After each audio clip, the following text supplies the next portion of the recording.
great Tommy James and the Shondells. Welcome back to the Dennis Miller Show.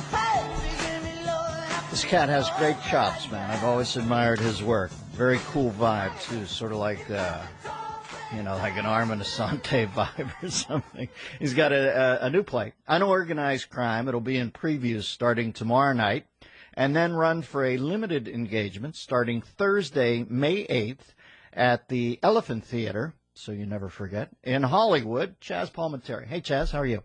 All right, Dennis, how are you? Beautiful, baby. It's really, I got to tell you first, it's a pleasure to meet you. My wife and I have been watching your specials on HBO. We're big fans of yours. Thank you, brother. I appreciate that.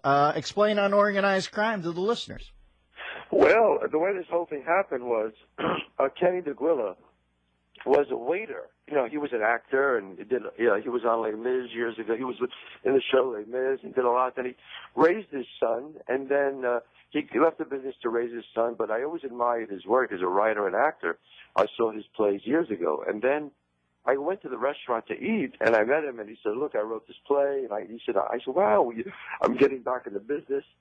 He said, so I read the play, and I said, "Wow, something's got to be done. People have got to see this." Excuse me. And I said, you got to make people see this. So he says, "Yeah, I know, but I'm just getting back in the business."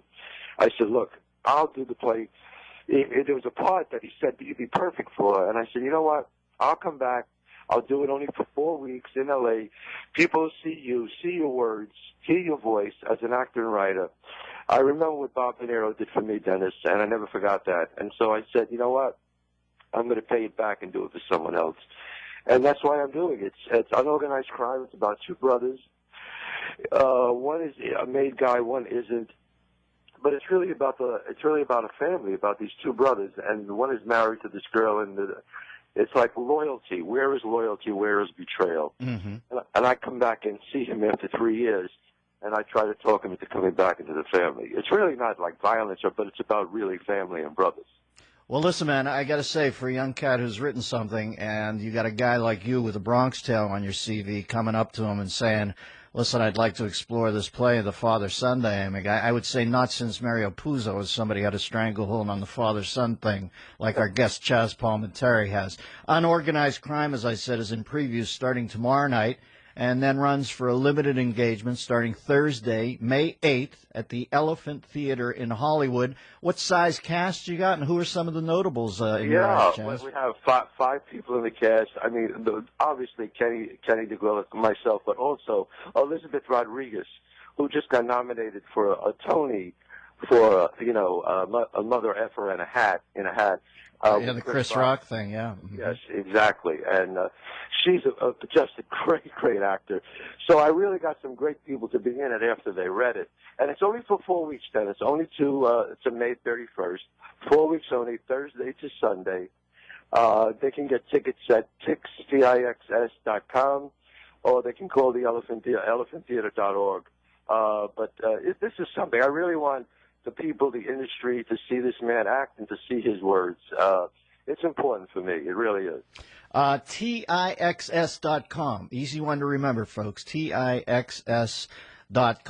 I always think of Lou Reed's great line. I got out on the dirty boulevard, and some guys seem to know how to speak dirty boulevard, and some guys seem to not know they reach for it.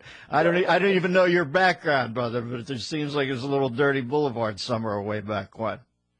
Yeah, well, I'm happy to be, in L.A. and doing this thing. And, sometimes you just got to pay it forward, Dennis. I'm sure if you see a young comedian that's really funny and he wants to talk to you about advice, I'm sure you seem like a guy that would just sit and talk to him. There's nothing wrong with paying it forward, and I always believe in that. Uh-huh.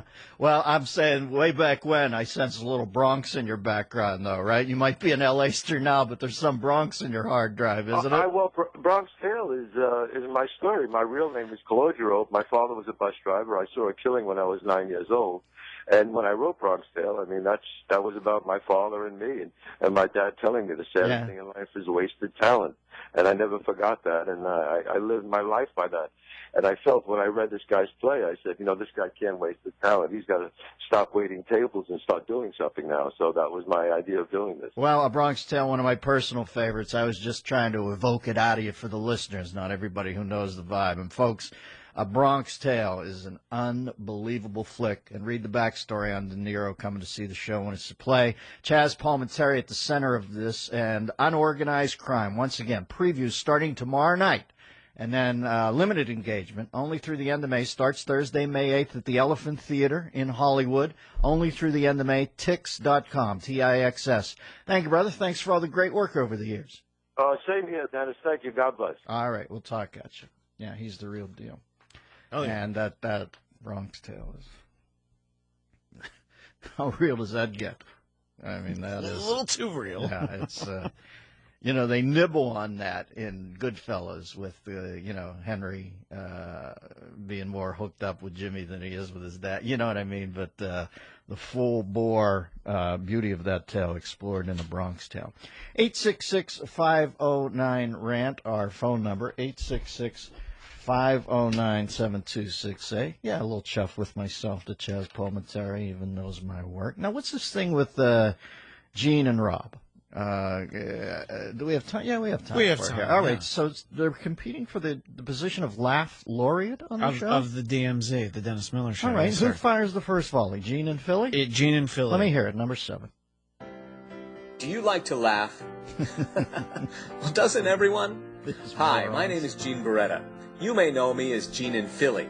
I would be honored to have your vote this November for Laugh Laureate of the DMZ. Yes, that's right. I'm the guy responsible for this. And this. And many more. Now, Rob Lorich also wants your vote. I know Rob. We became friends over the course of 5 months while I counseled him not to hate the troops. I think Rob is a funny man. His home state of Wisconsin is filled with funny men like Ed Gein and Jeffrey Dahmer. Yet there are those who say Rob Lorich's humor has turned people away from the show and accelerated division between political parties. On the other hand, it is said that my humor produces more laughs than nitrous oxide and would almost certainly get a thumbs up from our founding fathers. Rob Lorich is my friend, yet he is no friend of the DMZ. This November, pull the lever for Gene Beretta, and I'm not pulling your leg. Paid for by Gene Beretta. Laughs for the people. All right, for stagecraft purposes, let me go in here while Rob quickly crafts Very his retort, quickly, yes. and tell you that the New York Post is reporting that Ronan Farrow's Sinatra blue eyes are actually due to prescription contact lenses.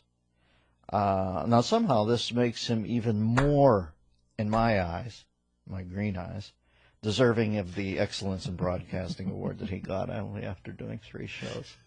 Very fitting. Oh, look at that, coming across Exactly the wire. enough time for Rob It's to send this to Lorich's us. retort. Hi, folks. Rob Lorich here.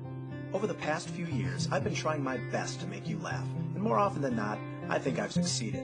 Remember my classic anniversary show calls, my celebrity greeting cards, and my impression of a certain rock and roll superstar, whose name I don't think I need to mention. It's been brought to my attention recently that Gene Beretta has decided to run against me for the position of Laugh Laureate of the DMZ. Can you recall any of Gene Beretta's comedy bits? Don't worry, neither can I. I know Gene can be moderately amusing at times, but is he funny? I've heard whispers that many DMZ members find him less than funny. We all know Gene is from Philadelphia, a great American city, known for its critical role in the birth of our nation and the legendary cheesesteak rivalry between Pats and Geno's. In fact, the only thing that Pats and Geno's can agree on is how less than funny Gene Beretta is. And how well do you really know Gene? Did you know that Gene often cites Michael Vick as his spiritual mentor? Or that Gene's college roommate was the original AIDS monkey? It kind of makes you wonder, what else don't you know about Gene Beretta? Paid for by people who think Rob Lorich is incredibly funny. Well, we've got ourselves a convoy. Sounds like When it. is election day on this? Well, they There's a said place November, but people I can feel actually like, vote. Yeah, I feel like there's probably going to be some politicking over the next few weeks. Well, we got to get a polling platform Yeah. up on the website if Definitely. we can, and don't put Liev in charge. Of No, it, 'cause no, I'd no, no, actually like it to happen. I don't know who's funnier out of those two. I can agree with this. Anybody who can make it upstream and get something funny on without having Liev literally tackle it, throttle it, and throw it to the side is a genius in my book. This is the Dennis Miller Show.